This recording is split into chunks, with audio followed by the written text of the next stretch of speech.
In the history of our nation, Vande Mataram is not just any patriotic song. It is the spark that ignited our freedom struggle. It is the mantra that awakened millions to national duty. It was the clarion call that inspired millions of masses to aspire for freedom and independence, gave them the confidence and courage to act on this confidence, this awakening, and gave the strength to refine civilizational strength and confidence. The song Vande Mataram was set to tune in Rag Desh, only natural because the song was synonymous with the country. And this Vande Mataram united the nation by uniting people from all over the country across our diversities. It echoed in the prisons, it walked with the satyagrahis, it gave confidence to those freedom fighters who entered the gallows. Few songs in world history, madam, have moved so many people, united so many people towards one unifying cause like Vande Mataram did. It is unfortunate that a song that occupied such a pristine place in this country's history was divided, was cut into two portions, was truncated because a section of communal leadership in the country thought that the song did not accede to their religious sentiments. The Muslim League's objections began way before independence. OICG was making a speech which was about the constitution and its repercussions after independence. But the thought, the principle that opposed Vande Mataram started way before independence. And in 1937, the Congress leadership of that day, led by Pandit Nehru, surrendered to this demands of the sectarian leadership and truncated Vande Mataram. Vande Mataram was cut into, truncated in 1937, and because of this surrendering principle, because of this political cowardice, India was cut into in 1947, India was cut into two. The same principle that went into truncation of Vande Mataram in 1937 led to the partition of India a century later in 1947. It was not accommodation, it was appeasement. It was not secularism, it was political surrender to communalism. Madam Speaker, Baba Saheb Ambedkar understood the pitfalls of following this principle of appeasement. And in his seminal work, Thoughts on Pakistan, he makes this very important observation, the difference between appeasement and settlement. He says this: it seems to me that the Congress has failed to realize two things. The first thing which the Congress has failed to realize is the fact that there is a difference between appeasement and settlement, and the difference is an essential one. Appeasement means to offer to buy off the aggressor by collaborating with him in the rape, murder and arson on innocent Hindus who happened for the moment to be the victims of his displeasure. On the other hand, settlement means laying down the bounds which neither party to it can transgress. Appeasement sets no limits to the demands and aspirations of the aggressor. Settlement does. The second thing the Congress has failed to realize is that the policy of concession has increased their aggressiveness, and what is worse, the Muslims interpret these concessions as a sign of defeatism on the part of the Hindus and the absence of their will to resist. This policy of appeasement will involve the Hindus in the same fearful situation in which the Allies found themselves as a result of the policy of appeasement which they adopted towards Hitler. This was what Baba Saheb Ambedkar said. But the Congress party neither learnt a lesson then nor learnt a lesson today. This morning, Priyanka Gandhi ji, the honorable member, was asking, why are we debating this today when there are so many other contemporary issues to debate about?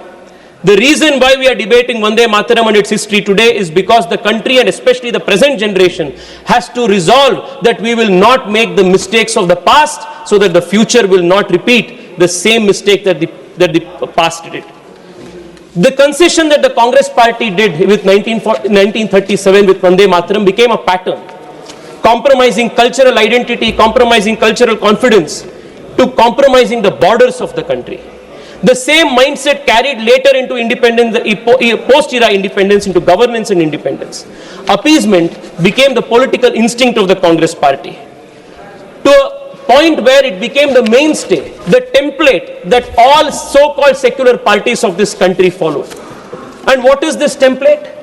Speaker sir, the same mentality that agreed to truncate the Vande Mataram is the same mentality that opposed the Shabano verdict of the Supreme Court and overturned the Supreme Court judgment. It is the same mentality. The same mentality that opposed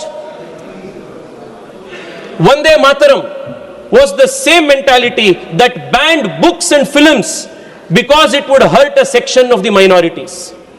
वो वही मानसिकता थे जो वंदे मातरम को oppose किए थे, वही मानसिकता था जो राम जन्मभूमि आंदोलन को विरोध किया.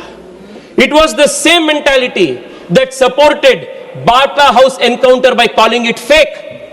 It's the same mentality that opposed the decriminalization of triple talaq. It is the same mentality that even today opposes uniform civil code in the country. It is the same mentality that opposed Vande Mataram, that continue to oppose Article 370's abrogation. The same mentality that advocated for partitioning of Vande Mataram that led to the eventual partition of the country is the same mentality that even today supports, that is anti-CAA and does not support NRC in the country. It is the same mentality that is opposing SIR in the country. It is the same mentality that even today says that Public Places of Worship Act should not be revisited. It is the same mentality that is even today present in organizations like the All India Muslim Personal Law Board and Jamaat-e-Islami, who even today oppose Vande Mataram. अध्यक्ष जी, आज भी Congress party के कई सारे ऐसा नेता है जो वंदे मातरम के खिलाफ बयान देते हैं. And even today, the Congress party's leadership has not shown the spine to condemn such statements. This is the continuity of appeasement policy of the Congress party that has caused this, it has been the template of secular politics in this country. Speaker sir, what we have learned from history is that if you yield an inch to the aggressor, he will reach for a province. If you give him a province, he will reach for the nation. This was the template that led to the partitioning of the country. The lesson the country must learn while commemorating 150 years of Vande Mataram celebration is never again, we will not yield an inch more to aggressors and appeasers. We will not yield another inch of land for those who think appeasement is the template of secular and accommodative politics in the country. Adhyaksh ji, the lesson the country needs to learn today is that the country cannot place religion above the republic. The speeches of Asaduddin Owaisi ji and other members of the opposition made only one point, that they will always place, this was their assertion, that they will always place mazhab over desh. I want to tell them that this generation and the future generation of the country have learnt its lessons from the past. Desh will always be above mazhab, and this is the resolve of this country. The constitution will always be above sectarian personal laws. The country's constitution will always be placed above Sharia. This is the message that the constitution and the parliament is giving in one note today. That the country is above creed, that appeasement creates division and not unity, that appeasement will only buy you temporary peace and not permanent integration, that constitution must be above religious commands. Adhyaksh ji, as the country today is celebrating 150 years of the Vande Mataram, we must remember the great words of the Rishi Bankim Chandra ji, who gave before us the conceptualization of Mahabharati as Durga, as Saraswati and as Lakshmi. Today, under the leadership of our Prime Minister, the country has emerged as the fourth largest economy in the world and is on the way to becoming the third largest economy.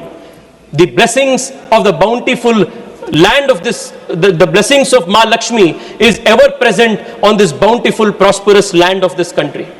The blessings of Ma Durga is always present in the Kshatriya spirit of this country, whether it is in Operation Sindoor or whether it is in surgical strikes against our enemies. The country will give a strong response for those who try to object her, those who try to belittle her. In today's age of knowledge-based economies, where the world is hurtling towards new changes through technologies like artificial intelligence, quantum computing, India will also show global leadership because the blessings of Ma Saraswati is always on this country. This country will emerge as the Vishwa Guru of the world by imbibing the qualities of Durga, of Lakshmi and Saraswati, and that will be the tribute the country will give to the great Rishi Bankim Chandra, who gave this country the clarion call of Vande Mataram. Thank you so much, Adhyakji. Bahut bahut dhanyawad. Thank you. Vande Mataram. Thank you. Thank you. Honorable members, Sri Kiran Kumar Reddy ji.